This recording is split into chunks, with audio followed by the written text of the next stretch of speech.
And good morning, everybody. We are live. Congratulations, you made it through the work week. Another amazing week of food safety, food quality, all being delivered through the snow and cold and everything else that we have to work through, getting it to the people who need it and enjoy it. And a lot of times what we do in food safety and quality goes unnoticed, but Kara and I, we notice. And we're here today to say thank you very much. We appreciate all that you do. If you're new, welcome. This is the Food Safety Chat Live, and every Friday at 8 a.m. Mountain Time, 10 a.m. Eastern, we live stream on LinkedIn and YouTube, and we have a conversation around food safety. And that's exactly what it is. And so what makes this so much fun is this is a dialogue. We're talking, sharing information, making food safety just a little bit better. And that's all that we can hope for on any given week is that incremental improvement. And if you learn one thing out of our chat here today that you can bring back to your job, that's a win. That's a fantastic thing. And one of the things that we love to do here on the chat, everybody, is let us know where you're at in the world. And if you're a regular here on the chat, you know where Kara is. I'm in Loveland, Colorado. And where are you, Kara? I am in Rockford, Illinois. So nice.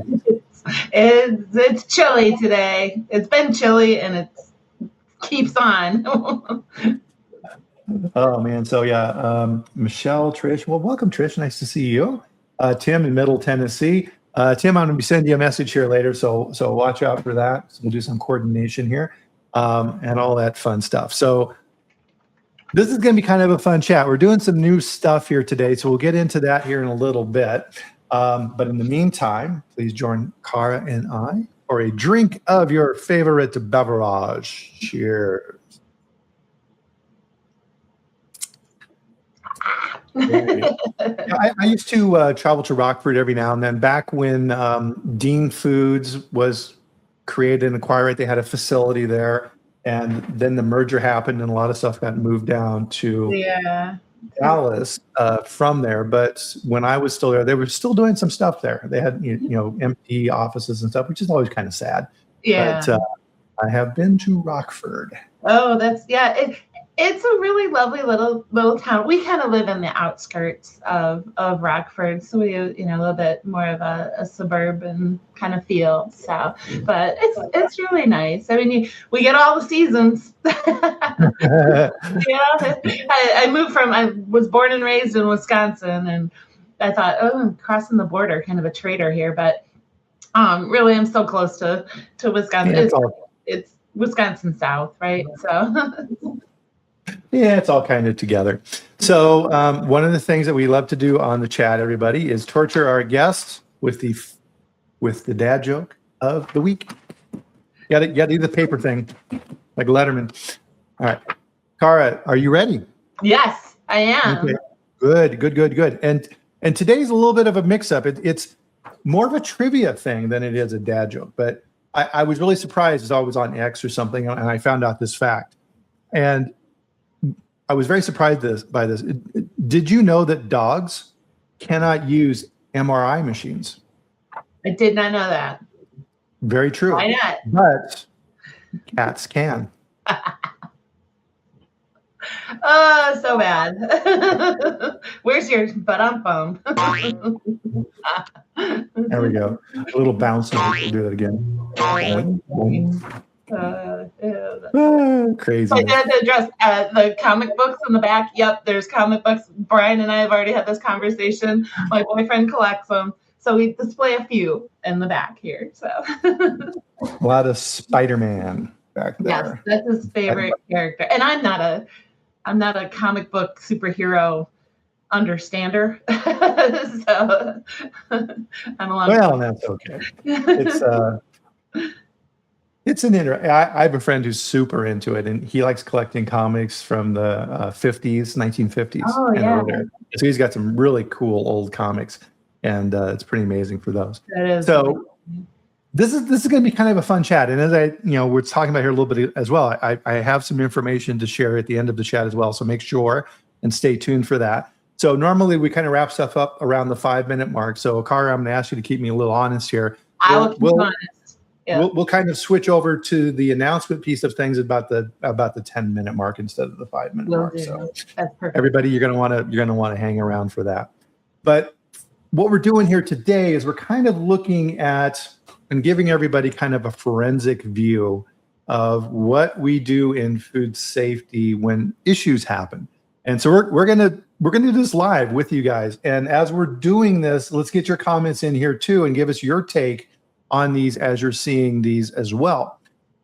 And unfortunately, in food safety, this is a real problem in what we do. And I hope we can come up with a better system for this. But when recalls happen, we don't know what's going on. And we don't know much more than the public. And a lot of it is just our experience and skills and guessing and contacts. And so if a recall happens, especially in an adjacent space or in a similar product, that really sends up the alarm bells.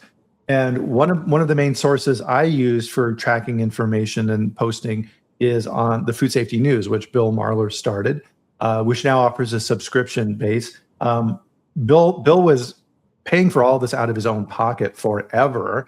And so good on him for setting this up with this model. So if you haven't subscribed to Food Safety News, you need to, right? It's very important to keep on top of this stuff because really, Kara, food safety is changing all the time, isn't it?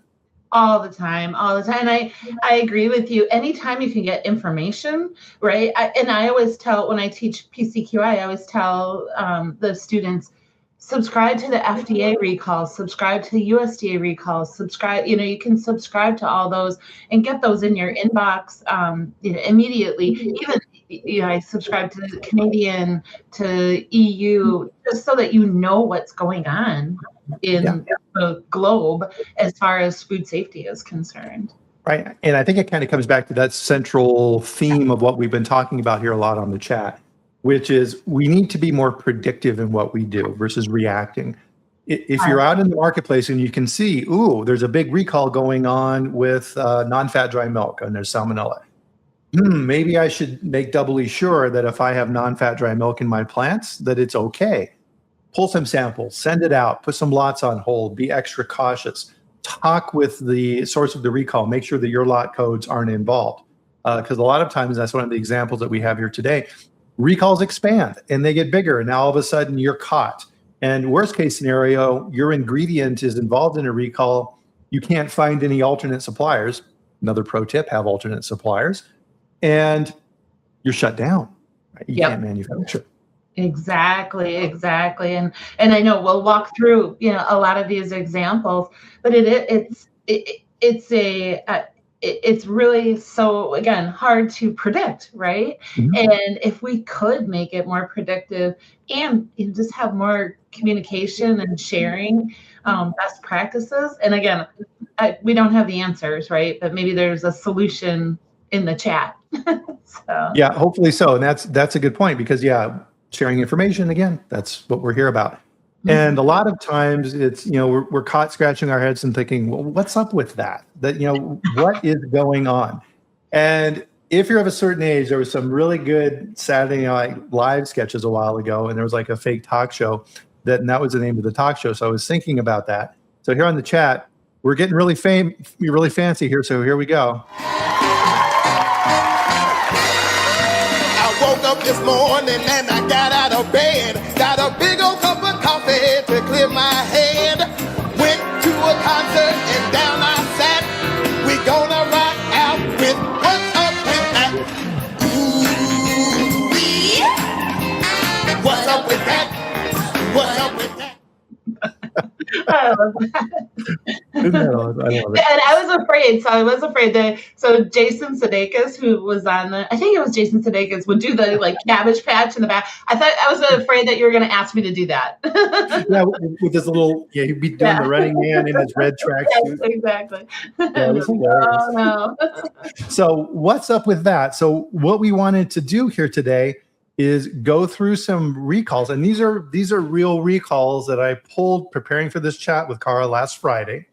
And we're going to go through and analyze these in real time, everybody. So let's pull up the first guy and we will see what is up with that. And let's see here. So I want to and I want to share my screen.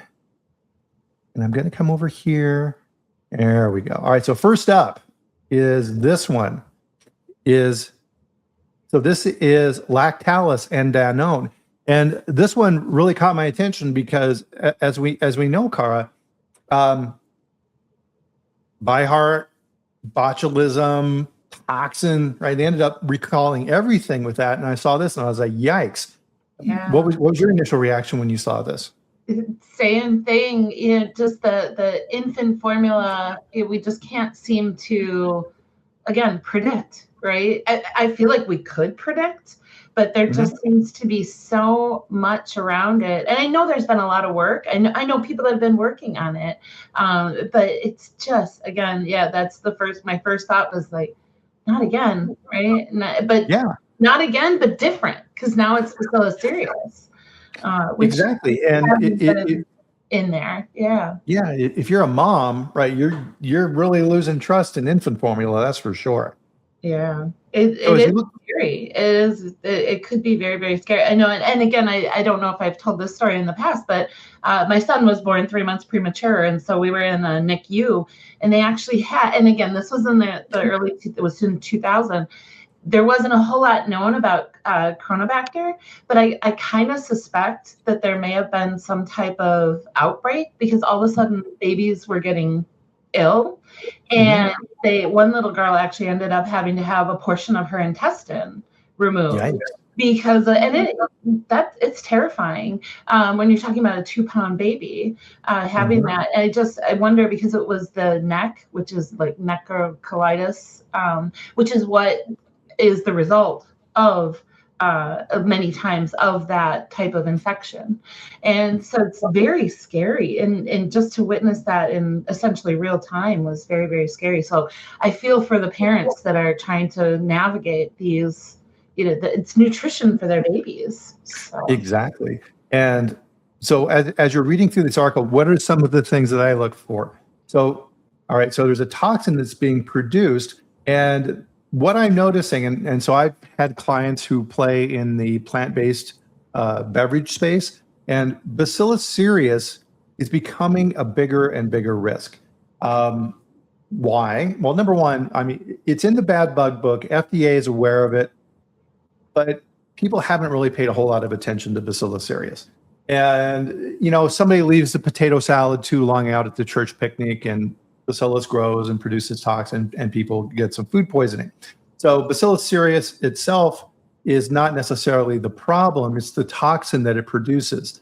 And that toxin then is an intoxicant, which then can cause these pretty quick to happen food-related issues. So if you have toxin from BC, you're going to get sick pretty quick, and then it's going to hopefully resolve itself pretty quickly. But it takes very, very little micrograms across large lots to produce an impact in people.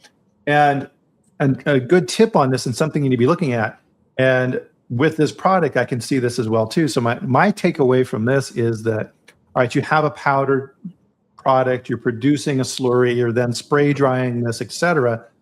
The Bacillus cereus piece of it and the toxin that it's producing, which, by the way, there are heat stable versions of asemitic toxin that it produces that go right through that process, right? So if you think that the heat step is going to protect you, obviously it didn't. And you end up with the toxin in the finished product. You kill the, you get rid of the bacteria, but the toxin remains. So it's something that you need to pay attention to. And so they're saying here that this came from a supplier. So that's lesson number 2 is, what are you doing to make sure that you're checking your suppliers? Supplier checks, huge weakness in food for sure. Yeah, well, and another thing with toxin-producing organisms, a lot of times if you're not looking in your testing, not looking for the toxin, if you're looking for the microorganism, that may not be there, but the toxin is. And if you're not looking for the toxin, you're not finding it. So. Yeah, exactly. And Michelle's joining in with the dad jokes. So Bacillus cereus, really serious. It is. Super serious. Exactly. So that was first up on that, guy. So any other comments, feel free, guys, to pop in here and give us your thoughts around these two. So next up on the brigade here is, I have a lot of screens already pulled up, and then I have to kind of work through these guys. I know. So next up is, all right. So this one was actually kind of a good one, and I was happy to see this story. Why was I happy to see this story? Because they found a root cause. And normally you don't see these things. And so as we know, produce, it used to be, Kara, that, produce, right, it's one of the healthiest things you can eat. And then the spinach issue started happening and pre-cut salads started happening. And now we know, and food safety is always evolving, that these pre-cut fruits and vegetables are some of the riskiest things out there, aren't they? Yes, exactly. They always top the list, right? Mm-hmm. And it as food safety professionals, we're probably like, yep. we that's one where we probably could have predicted it a little bit, but yeah, absolutely. It's always up there.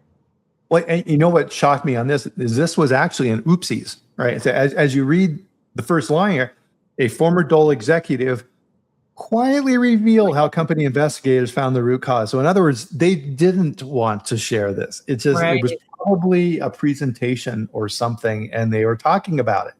But this was a big issue with Listeria. So as we all know, Listeria, very serious. The incidence of Listeria is relatively rare, which is good. But the problem with listeriosis is the mortality rate is very high. And one of the really tricky things that Listeria does is it's able to, once it gets into your lymph system, et cetera, it's very good at hiding. And this is why it's so dangerous, because your immune system has a hard time finding it. Listeria can actually hide inside your cells. Really? Crazy. Wow. Yeah. Crazy stuff. That is. Yeah. So this poor person who probably really got in some trouble over this. So she was a vice president for food safety and quality at the time, was talking about this. And as we see in here, 2 people died during this.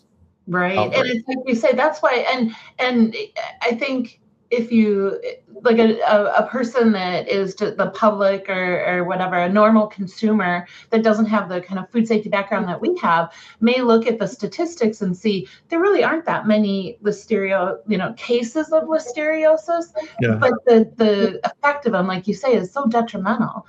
And that's why it's a serious illness. Exactly. And so we hear in this presentation then some of the specifics of what they did. And so they went into their production facilities. They went into Georgia and Michigan, and they tore apart their equipment. Look at that, Kara. They did over 13,000 tests and found no evidence of Listeria. That's pretty amazing. That's a lot of tests. Some lab was really happy with that. Oh yeah. But I got a good piece of advice from a former operations VP, very seasoned individual, and he said, in general, in your environmental monitoring, if you're just doing normal, random environmental monitoring, your hit rate should be somewhere around 2 to 3%. And his point to me was, which stuck with me, was if you don't find it, you're not looking hard enough. Yep, I agree with that. And that's why I think too, and I know we've had this conversation, and perhaps we were going to insert it, but that's why in my opinion, I think it gets to be hard when people say, I want 0 Listeria in my facility. Well, if you target for 0, that's going to be a target that everybody wants to meet.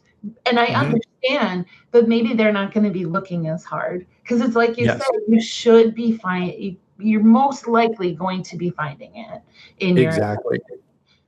And it comes back to it's the saying of be careful what you measure. Because if you say don't find Listeria, guess what? Your teams are not going to find Listeria, because they know if they do, they're going to be penalized. Yeah.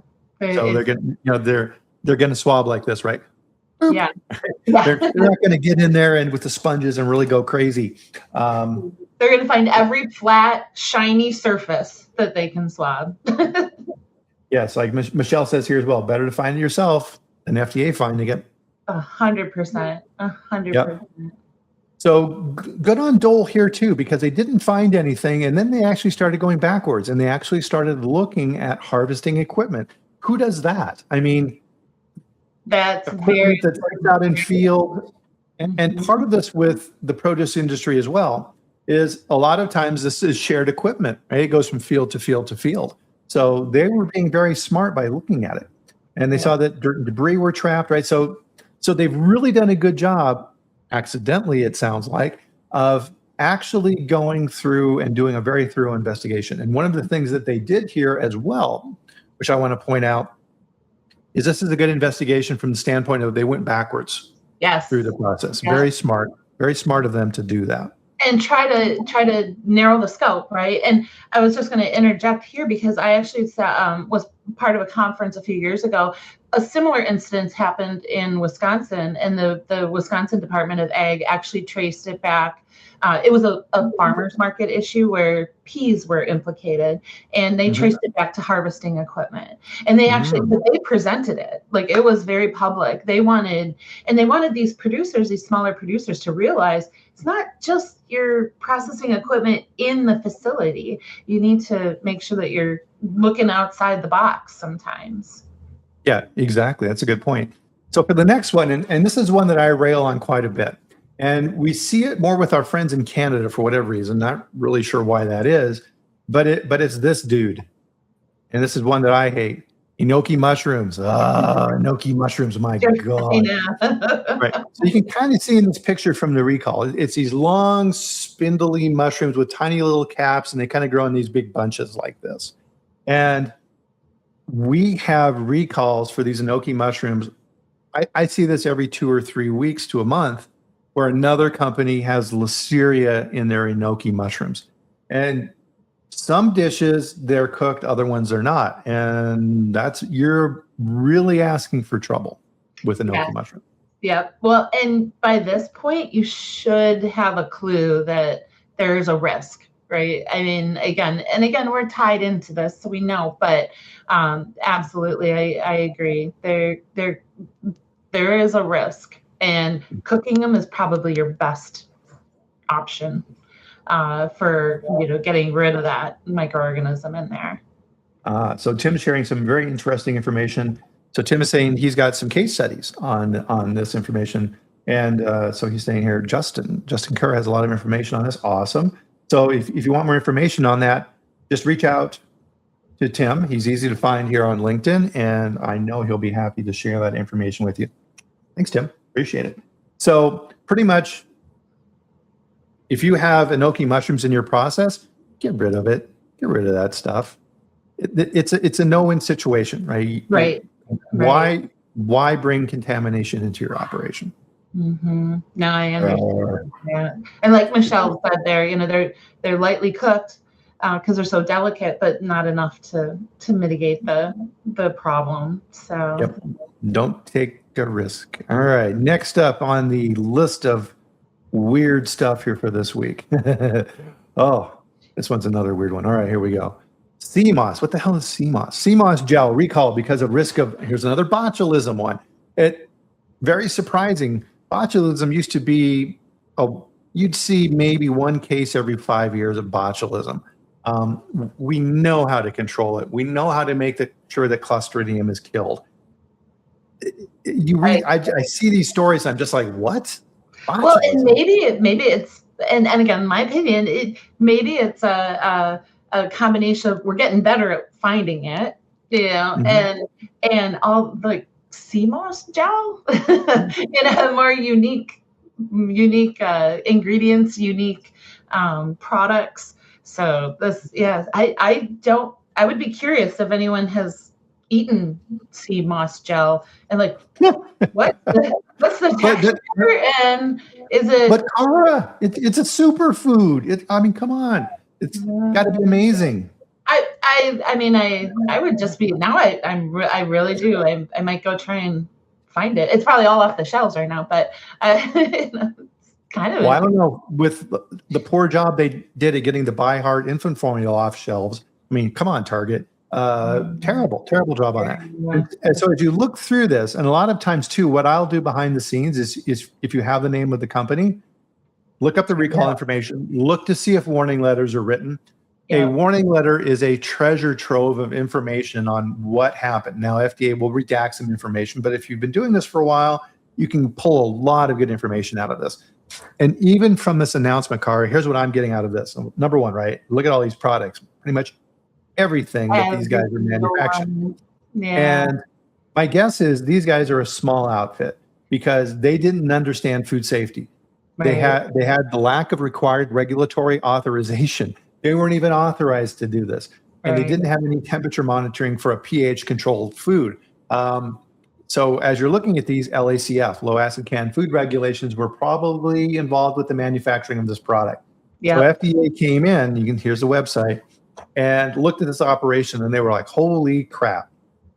Like, Um, yikes. uh, Yeah. yeah, Obviously, and so UWFRI, Dr. Kristen Schill there, she does a lot with pH, the low acid canned foods, and obviously they didn't contact her.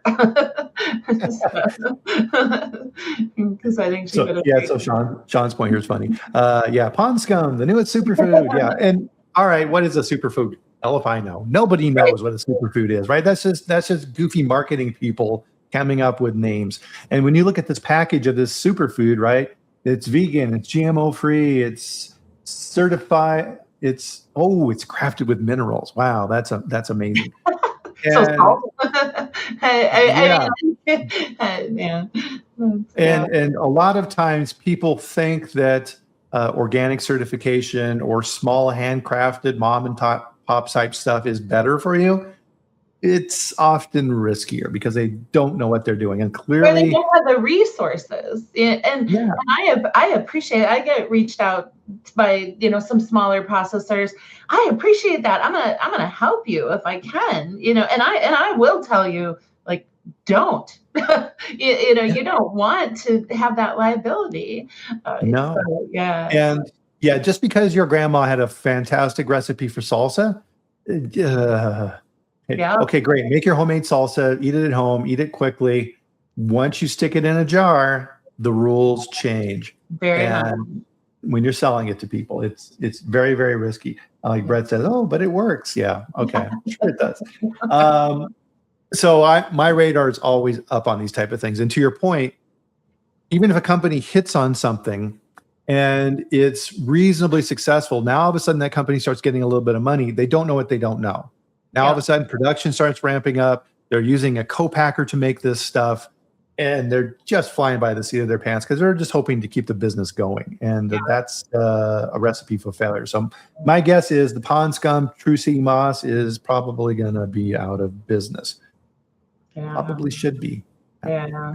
Well, and it's unfortunate. It's not, because I love small mom and pop manufacturers, but you also have to be safe. And you have to do it right.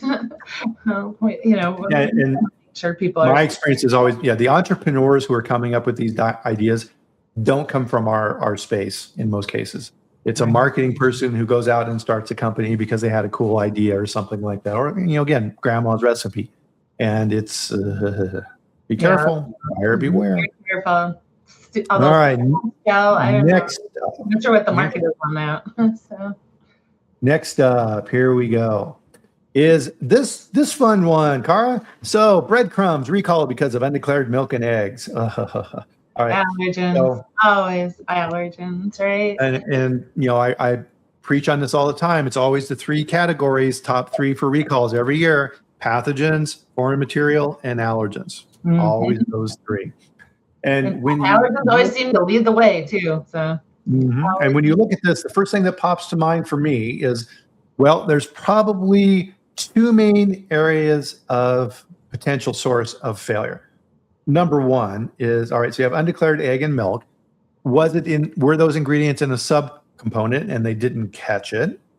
Or was it bad cleaning? So did they screw up on the label? Or did they screw up on the cleaning? It's going to be one of those things. Yep, exactly. Yep, I agree. And many times it's just that ingredient slips on through, right? Mm-hmm. You don't have that communication with your supplier, or you're not looking, or you're just not in tune to that labeling aspect. Oh, here we go. So as we read further, we learned that the recall was initiated after it was discovered that the egg and milk product was distributed in packaging that did not reveal the presence of eggs or milk, right? So oopsies, they messed up the label. Yeah. Your regulatory person is super important. And if you're working in a company that's doing all kinds of changes all the time, really, really easy to mess that up. And it could even be just on the line for a line change. So they switch from one formula to another, and there's a little bit of packaging left in the machine, and they got the wrong label on the packaging. You see that a lot. We had a big run of recalls for Frito-Lay, right? And you think Frito-Lay, I mean, what huge.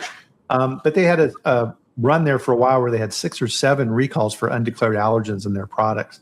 And when I talk with people, I always say, if you have someone in your family who has reaction to allergens, I would completely avoid Frito-Lay products because they don't have good systems in place. Right. Yeah. Well, and it's a lot of times it's human error, right? It's just human error.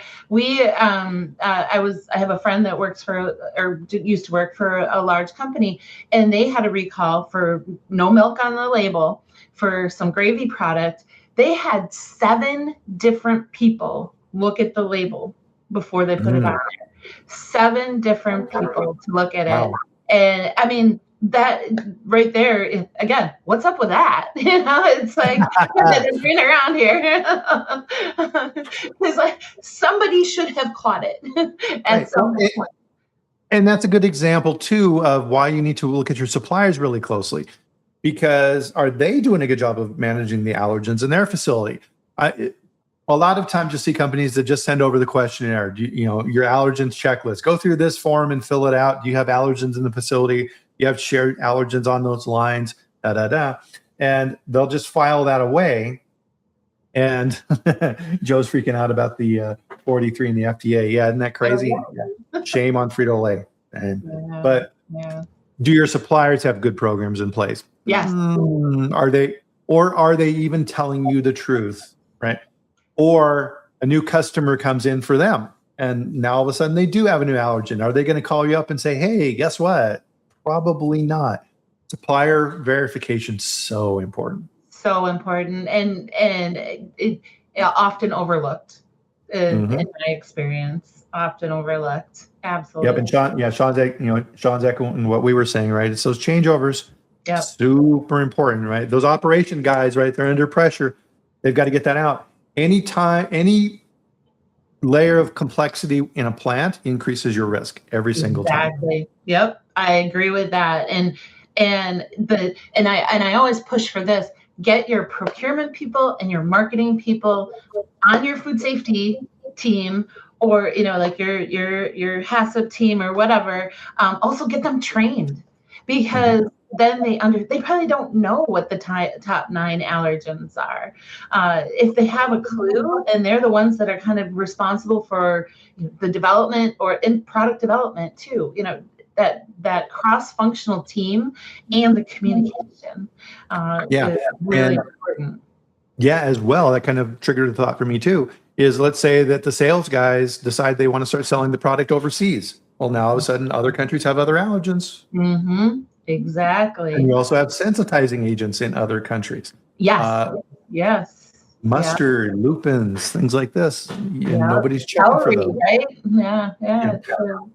Good comment here from Cortland. This is a little bit of a callback, but is there anything Cortland doesn't know? So sea moss is good for cosmetics, therefore it's edible.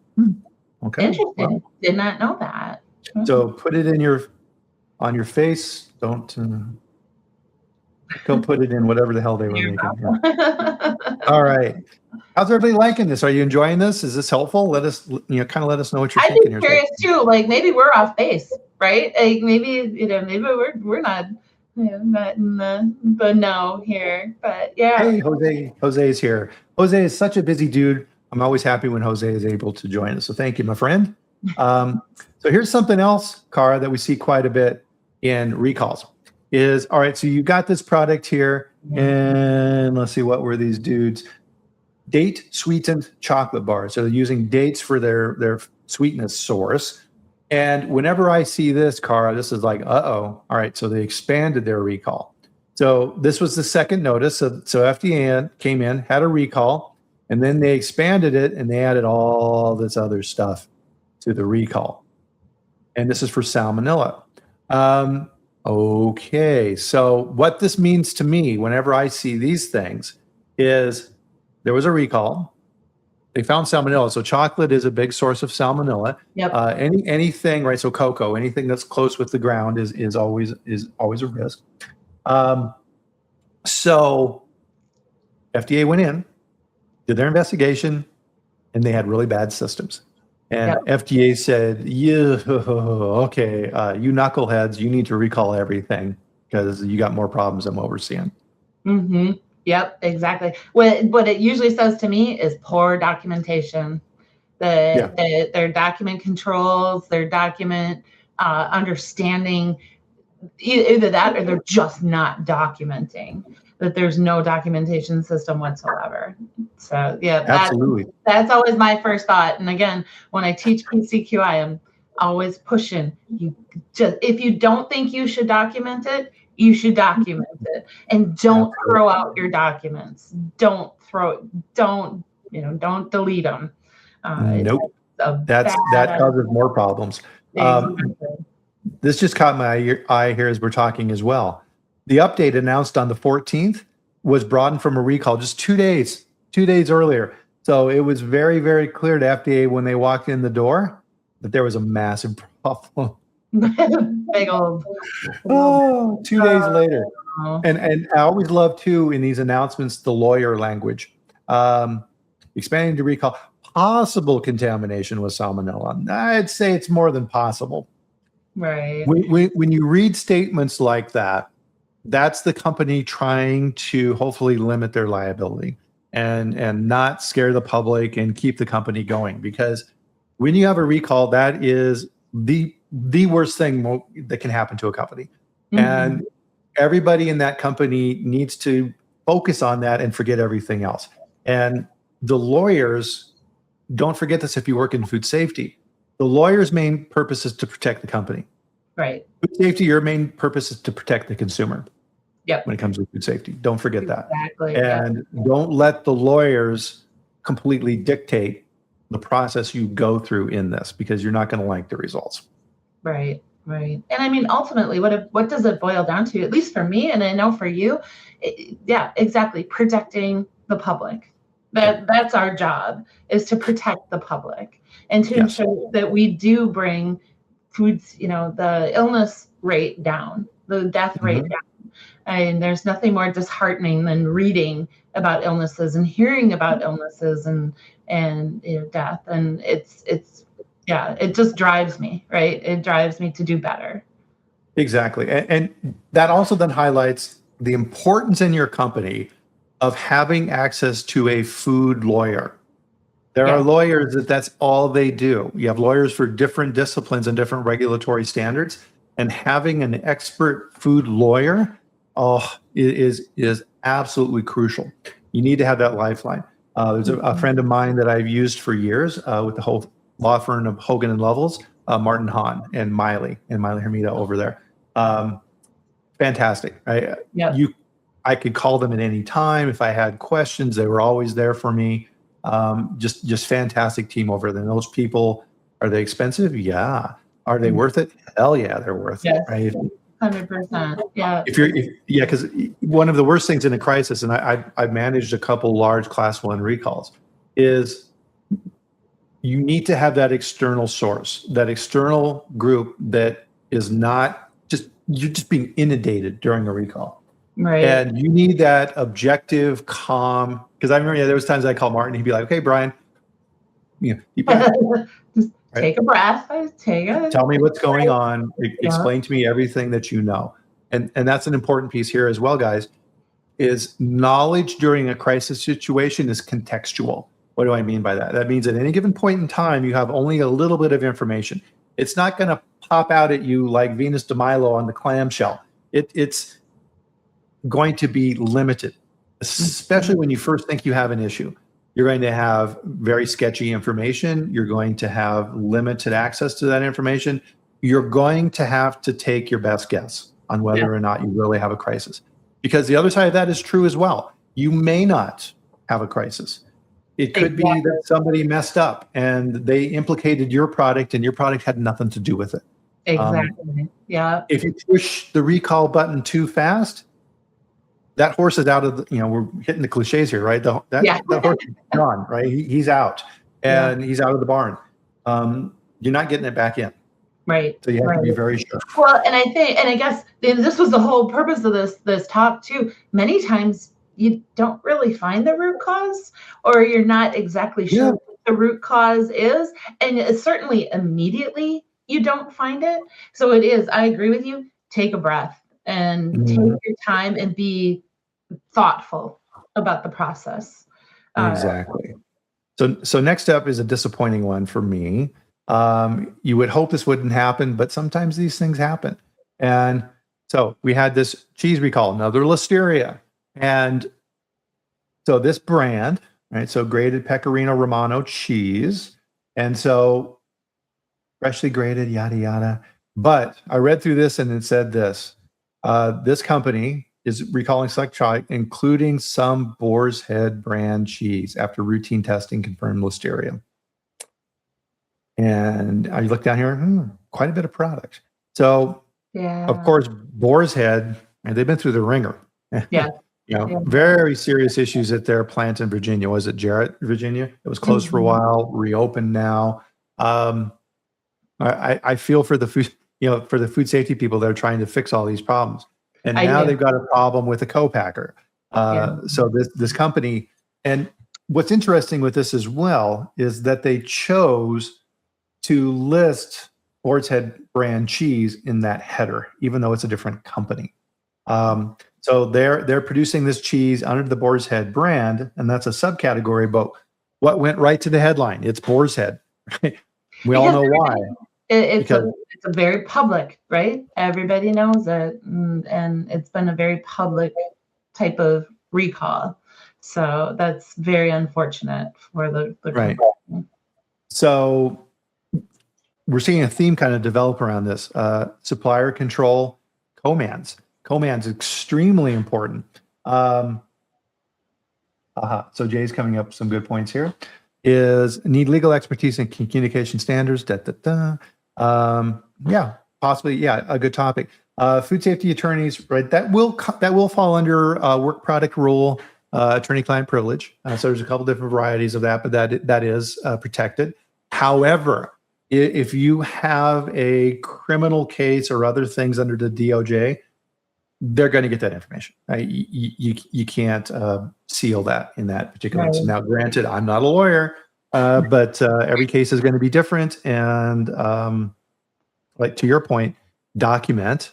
And then one of the things I would always say too, for especially on plant documentation, when it came to the food safety stuff, critical control points, all of those things, is you need to be able to have that form and be able to go through that in court and make that understandable for a jury, right? So if you don't have all the information, if you don't have the standards, if it's not clearly identified on that documentation that these things were done, this is how we did it, and here's how we show compliance to those limits, probably not a very good form. Once again, Plan, Do, Check, Act raises its head, right? It's everywhere. Yeah, no, I agree. And I do want to make clear, and again, it was the whole, what's up with that, right? With a lot of these, we're not sure, right? We're kind of speculating on the we're guessing. We have no inside information here, but we do know from being in those chairs. So now you're the new head of food safety, and I forget the name of the lady who took on that role. So very brave to do that, very courageous. Mm-hmm. And she, I'm sure that team was working on their plans to get everything back up to standard. And now this hits, and now they have to go and deal with this. Right now they've got another fire. So hopefully they'll get that figured out very quickly. So Sean is saying too, he did a training with Boar's Head a couple of years ago, and some of their stories. Yeah, I can imagine. If you want to know what's really going on in a plant, go talk with the workers. They know what's going on. Always talk with the teams. All right, next up here, got a couple more guys. Recalled tuna. So a third-party distributor inadvertently released quarantined product.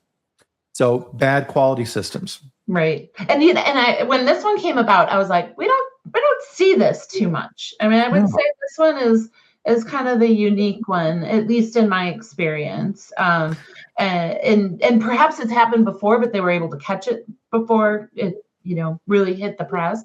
But I thought this one was kind of interesting, and I agree with you. This is a communication, right, with your distributor. So in the second paragraph here, the initial recall conducted notification from the supplier hey, oopsies, and that the pull tab can lid on limited products had a defect. Yeah. And again, another botulism. Yeah. Another botulism. And like you say, I think we're very, Boar's Head has a new team, and that's fantastic. Yep, thanks for that. Yeah, so Natalie, I don't know her, but Chief Food Safety Officer, which with Boar's Head, they didn't even have that role before the recall happened. So unfortunately, sometimes companies wake up after the fact, and that's always sad. Part of what we're trying to do here is keep these things from happening, and that's always sad, right? People lost their lives because of this. So again, suppliers and another botulism. It's like, what is up with that? Right. Oh. Yeah. All right, here we're rocking and rolling. So next up, we have chicken breasts. And so Listeria in chicken breasts. So this product, all kinds of weird ingredients in here too. So 13,000 pounds, ready to eat. So this is why I kind of brought this up here too, is ready to eat. And another Listeria. And this is under USDA. I wanted to pull up one from the other side of the aisle just to, contrast it. So the first thing that pulls out of this for me is cross-contamination. So you've got this ready to eat. And so whenever you have a ready to eat product, your risk goes way up. And sometimes in food too, Kara, we forget things that are ready to eat. So if you're making a granola bar, ready to eat, right? If you're doing like a cold granola product, ready to eat. Ready to eat. Yeah, exactly. And this is where, and again, in sanitation, where your sanitation becomes critical, preventing that cross-contamination between the environment and that ready-to-eat product before it heads into the packaging. And I know a lot of times people just don't, I think we've become better aware of that type of contamination. And again, being in the sanitation arena, it's third shift. It's it's wet. It's cold. It's not an easy job, and sanitors, in the most part, don't get a whole lot of credit. And now that being said, during your production time too, those GMPs, and again, people just many times forget. You pick something up off the floor and you put it back onto the conveyor belt. It's just a reaction, right? Yep. And having that safety culture is pertinent to those types of situations. Exactly. So what I kind of pull out of this as well too is that this is a food service type product because it's in 10-pound cases, 5 pounds. You keep it frozen. There's not a whole lot of product here, right? A few pallets, but this is probably going to then be an ingredient in other stuff. Yeah. So if you're a company that is buying your ingredients, again, back to suppliers, this 13,000 or whatever it was, 13,720 pounds, more than likely is going to become a whole lot of product. Right. And whatever these other companies are making. It's like Jose is saying here as well too, is if risk management is properly applied, identifying insanitary conditions is a known event, right? And that's kind of what we talk about here quite a bit, is that risk management process of what we're going through. Any other comments on this one, Kara? No, I don't think so. Right. And then, of course, the standard boilerplate information about Listeria. Right. It's always very helpful as a tip to, as part of your crisis management process, is number one, test the entire system, just not your supply chain and your mock recall, one forward, one back. Do a complete crisis management process. Test everything. Make sure that you have a website set up. Make sure that you have pre-written press releases so that you don't have to try and scramble to write a press release. That's something you don't want to be worrying about, because then again, the lawyers are going to take over and do that, and you may not like what they write, right? That's when you get these statements like, and we've talked about this on the chat before, in an overabundance of caution, Well, no, people are already sick and, God forbid, have died. That's not an overabundance of caution. Right. That's Yeah. due to a very large failure. Yeah. Agreed. Yep. Sean points out here too. Yeah, raw to finished. And we're really good at saying, oh no, workers, all right, we're raw workers, finished workers, strong line between. All right, fine. Well, what about the QC manager who's walking all over the place? Right. What about the line supply guys? Yeah, that are out bringing in stuff from the warehouse on pallet jacks and what have you. Mm-hmm. What are those sources of contamination? Those people go everywhere. Your office services. I've seen it in places where there'll be different office areas in a plant, and the janitorial team has to go through the production area. It's like, no, stop. They are not allowed in the production area. Yeah. That mop bucket, no. If you need to have two sets of tools and you need to figure out a way that they can walk around outside, figure it out. Stay out of production. Agreed. Yep, I agree. Yep.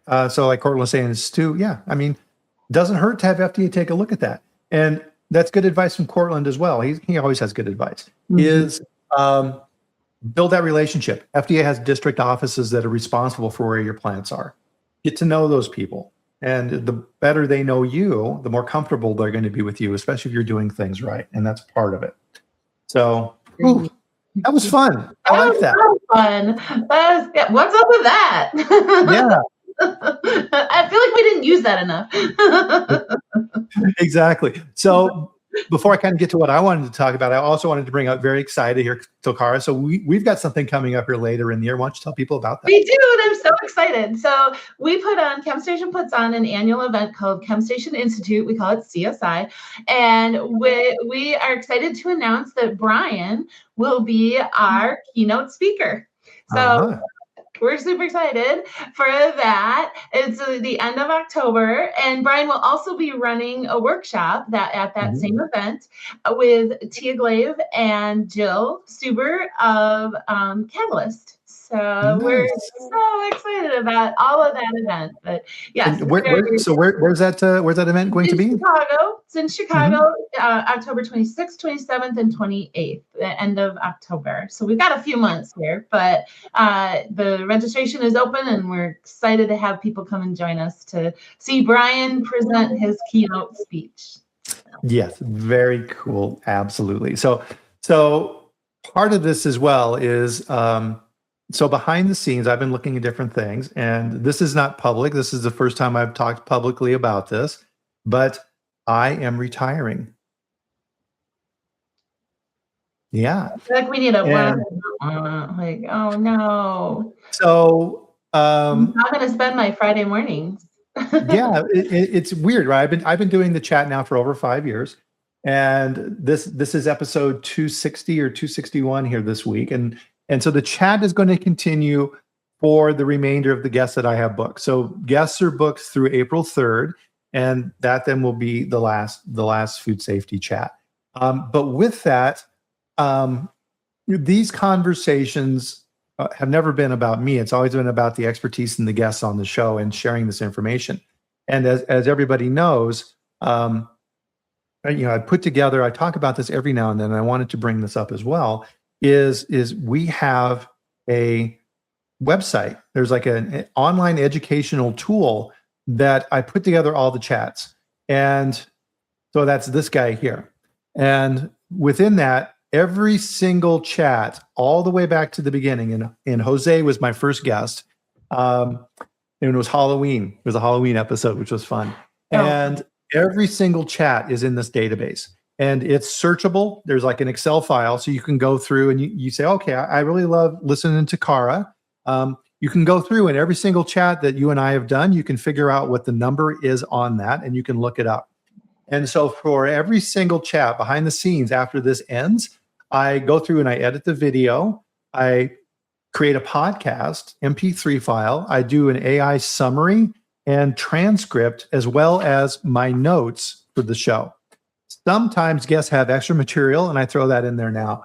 And I was looking at this morning, and there are over 1,000 pieces of things in that database that you can go and listen to.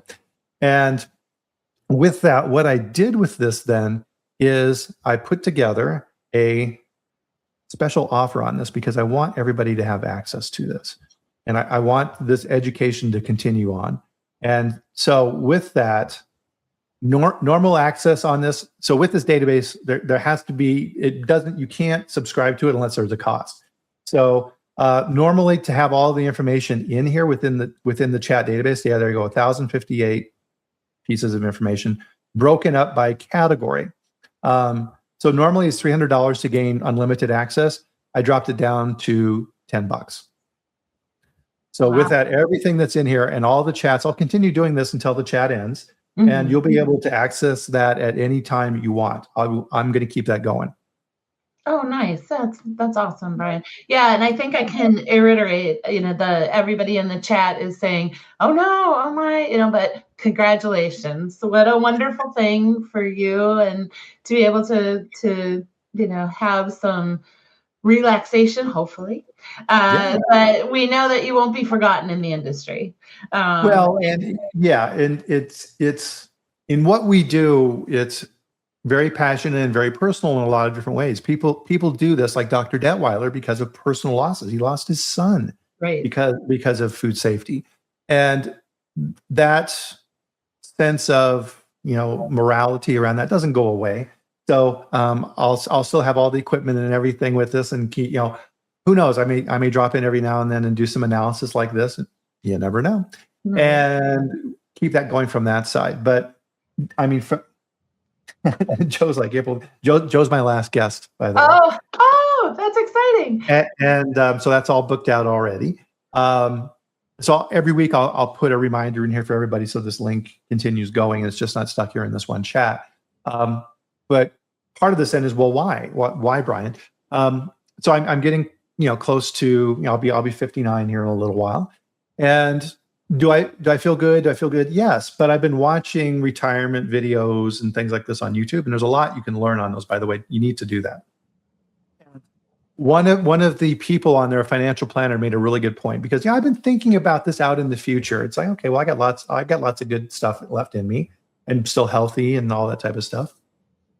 And they said there's really kind of three things in your life that you go through. And you have time, health, and wealth. Those are the three things that we're all managing. And so if you think back when you were in your 20s, you had tons of time. You were very healthy, going out and doing stuff, and no money. Right? And then you start going through life, and you maybe get married and have kids and all these things. And now you are working on building that wealth. You don't have it yet, and your time is getting limited because you're at work all the time, grinding away, and you're trying to build that future. The point that they made is there becomes a time in your 50s where things start balancing out, and you still have a lot of time left. Your 401ks, you've been diligently saving, and you've got your money saved, and your health is still good, right? Here's what kind of hit me right in the forehead and had me make this decision was time becomes the variable. And if you have done a good job and you've saved and prepared for your retirement, and you can do it, and you don't, you're trading away your good years and your time for money you do not need. It's like, ooh, right? And they're like, does it really matter if you've got extra money in your savings and your retirements when you die? Right. No, I would like to enjoy that.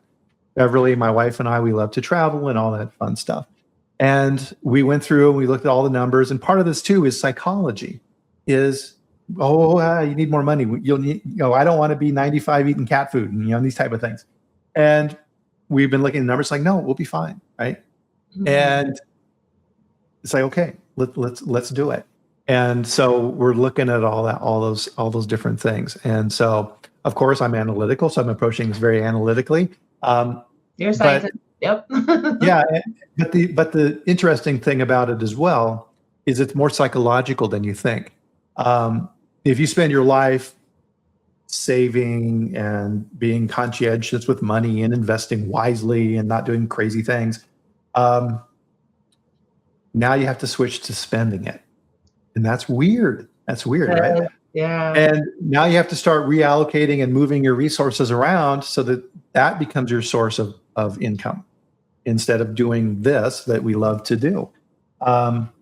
So Michelle's show is coming up. So definitely we have a lot of good people out there who are picking up the ball. So Michelle is doing her interviews now, which are awesome. You do a ton of work around this.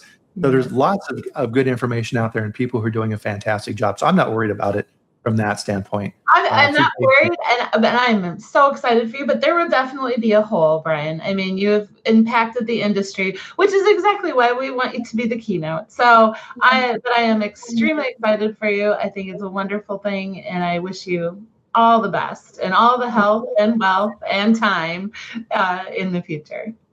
Yeah, well, thank you very much. And so for the chats between now and the end of the beginning of April, right? I'll make a little announcement at the end with the link and stuff like that, so it keeps showing up, and I'm not going to make a big deal about it after this point.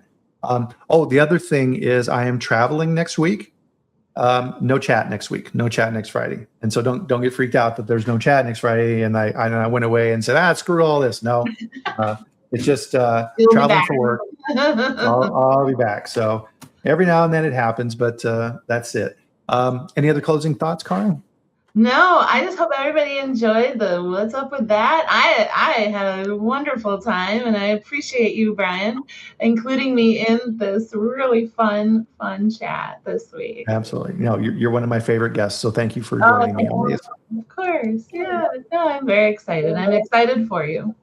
Thank you. And of course, we got to close out with our normal closeout, which is, all right, everybody, that brings our chat to a close. Thanks, everybody, for joining. You've done a great job this week. So go out and have a little bit of fun this weekend. Enjoy yourselves. And we will see you back here, not next week, but the following Friday at the same time, 8 a.m. Mountain Time, 10 a.m. Eastern. So enjoy yourselves, and we'll see you then. Thanks a lot, everybody.